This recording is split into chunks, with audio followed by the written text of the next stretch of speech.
Good morning, dear students. Today we are going to do the salt analysis as for the detection of its acid radical and basic radical.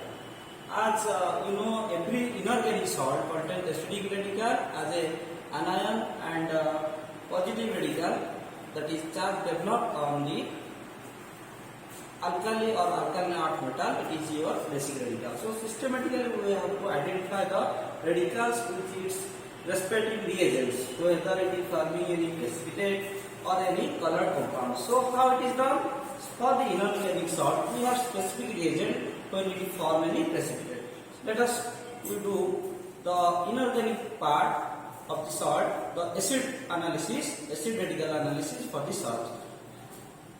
First, we have to know the known properties of the acidic radical, that is carbonate, sulfide, and nitrite, nitrate, chloride, bromide, iodide, phosphate, sulfate, and these are the acid radicals. So systematically we have to find, analyze, and after that every salt contains the basic radical. Similarly, it will be done with their respective reagents. So today we are going to do the acidic radical for the known salt in which the carbonate has the acidic radical. So we have two salts, that is calcium carbonate contains the carbonate as acidic radical, and sodium carbonate. What is the difference? It is soluble.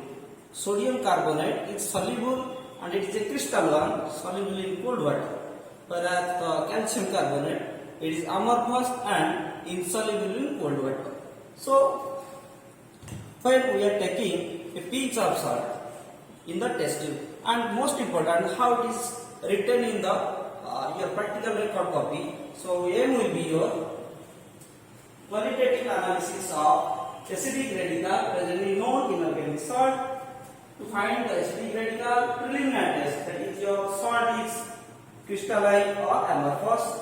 Then structure, it will be your crystalline or amorphous. Solubility, whether it is soluble in cold water or hot water, and color.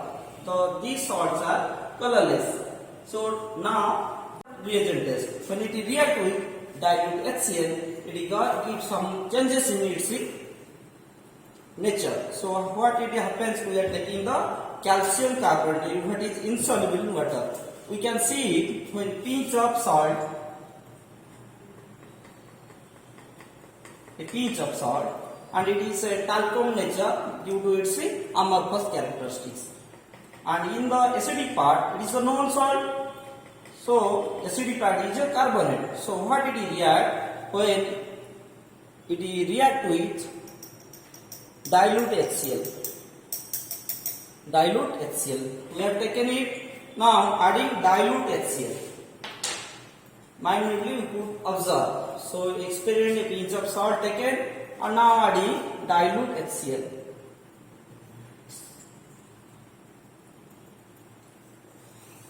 A effervescence took place with evolution of colorless gas and having a smell, odorless smell. So carbon dioxide don't have smell.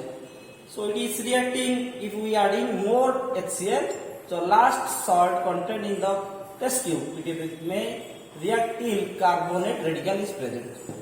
So this specific maybe prediction is that our carbonate contains the CO2 gas which eliminate, so it is the dry test of the salt when react with the HCl.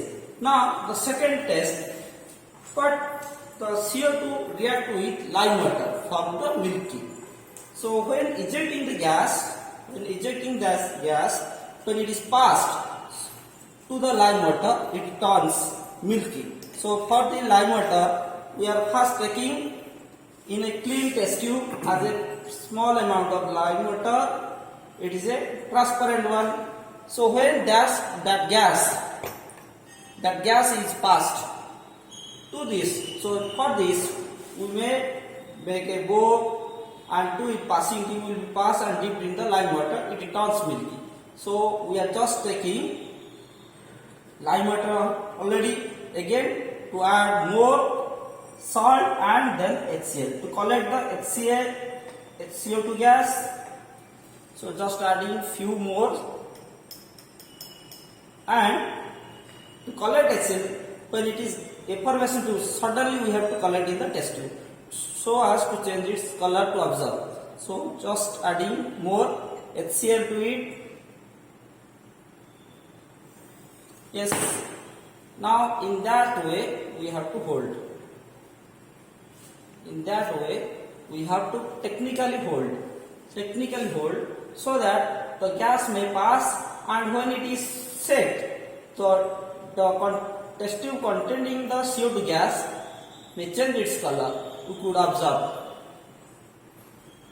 From the transparent one, it turns milky. So due to the formation of calcium carbonate, so lime water evolving the CO2 gas, when it is passed through the lime water, it turns milky. So it is one of the prediction that gas evolving contains the CO2. So radical may be carbonate. So which the third test which confirm the presence of carbonate. What happens when the salt, the aqueous solution of salt react with the magnesium sulfate? It forms the double displacement reaction, forming the magnesium carbonate as a precipitate. So for that we may take the magnesium sulfate to prepare its solution. In the clean test tube we are taking a pinch of magnesium sulfate. Okay, now we have to make it aqueous. So adding water, as inorganic, most of the inorganic salts are soluble in cold water. And it is a crystalline. Magnesium sulfate is also a crystalline sulfate. So it is soluble now. So for the soluble, now the carbonate which are crystalline is soluble in water. Now we may take the sodium carbonate to know the properties of carbonate radical. Now in another test tube we are taking the magnesium sulfate as a solution. In another test tube we are taking the sodium carbonate and making it aqueous solution.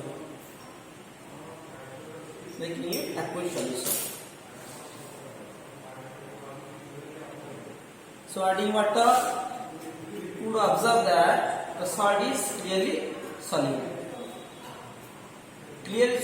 And no precipitates there. When this magnesium sulfate that is soluble in my left hand, it is added to the sodium precipitate. We could observe the changes of color. Yes, forming the white, and after some time it is settled down the precipitate form due to the formation of magnesium carbonate, which confirm that the acidic portion in the salt what we have taken for the analysis is the carbonate, which emit the CO2 gas, changing the lime water milky, and excessively if we pass the milkiness disappear, forming the calcium bicarbonate. So for that the insoluble salt it is the, and for the soluble salts we could test with the magnesium sulfate forming the magnesium carbonate, and prediction may we conclude that the salt contains acidic radical as a carbonate ion. So systematically we could do again for the sulfate, sulfide, nitrite, and the latter experiments we could observe. Thank you.